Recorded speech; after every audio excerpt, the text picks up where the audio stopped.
Lolita de 16 ans avec une seule chanson pour bouleverser le paysage musical français. Sous la haute protection de Mylène Farmer et Laurent Boutonnat, Alizée, c'est d'elle dont il s'agit, remportait tous les suffrages. C'est sur un voilier au large de la Corse, son île, que nous l'avions rencontrée.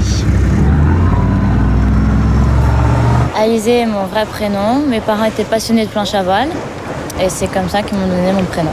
Et avec un prénom pareil, elle ne pouvait qu'avoir le vent en poupe. À 16 ans à peine, Alizée souffle comme un vent de tempête sur la chanson française. Et d'emblée, son premier single, Moi Lolita, s'installe à la première place des charts. Interpellés par ce qui ressemble déjà à un véritable phénomène, nous nous étions précipités à la découverte de cette jeune Corse à l'avenir prometteur. Tout commence en 1999. Alizée est repérée dans Graines de Star où l'une de ses copines l'a inscrite. Elle y interprète Ma prière et sa prière sera exaucée bien au-delà de ses espérances. J'ai su par des amis de Paris qu'il y avait une audition à Paris même pour une interprète. J'ai fait l'audition, donc j'ai vu Laurent Boutonnat, mais je ne savais pas que c'était Mylène Farmer et lui qui avait fait la chanson. Et donc j'ai été prise et après j'ai rencontré Mylène Farmer. Une collaboration dont Alizée se réjouit, mais au sujet de laquelle elle reste discrète. C'est très très bien passé, on s'entend vraiment très bien. On est copines, on parle beaucoup de travail et puis beaucoup de choses aussi. En tout cas, c'est la première fois que Mylène Farmer prend une jeune chanteuse sous son aile. Alors, hasard ou coïncidence ? C'est peut-être le destin, c'est peut-être la chance, je sais pas, mais il y a aussi quand même du travail. La petite Graine de Star a semé le succès sur toutes les lèvres avec une Lolita toujours aussi impertinente. Mais la jeune artiste confie que sa chanson n'est pas autobiographique. Elle ressemble incontestablement à du Mylène Farmer, d'où le surnom de Bébé Farmer, fréquemment donné par les médias à la jeune Alizée.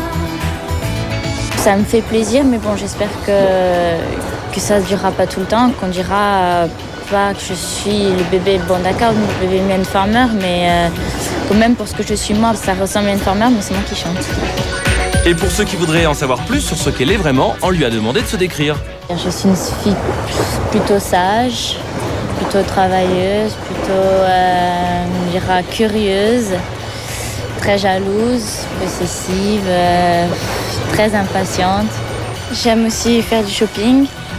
J'aime bien aller voir aussi mon petit frère jouer au foot. Pour une fille, c'est bizarre, mais j'aime bien. Et les garçons ? J'aime tous les styles.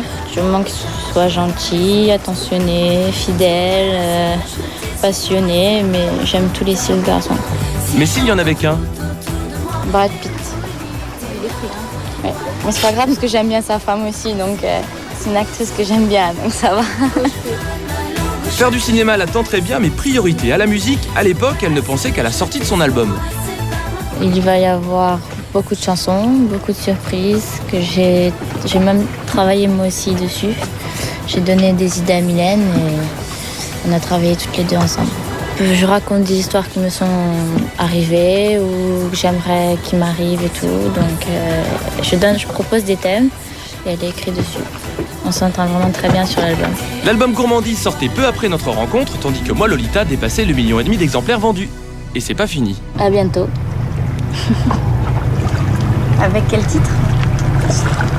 Secret.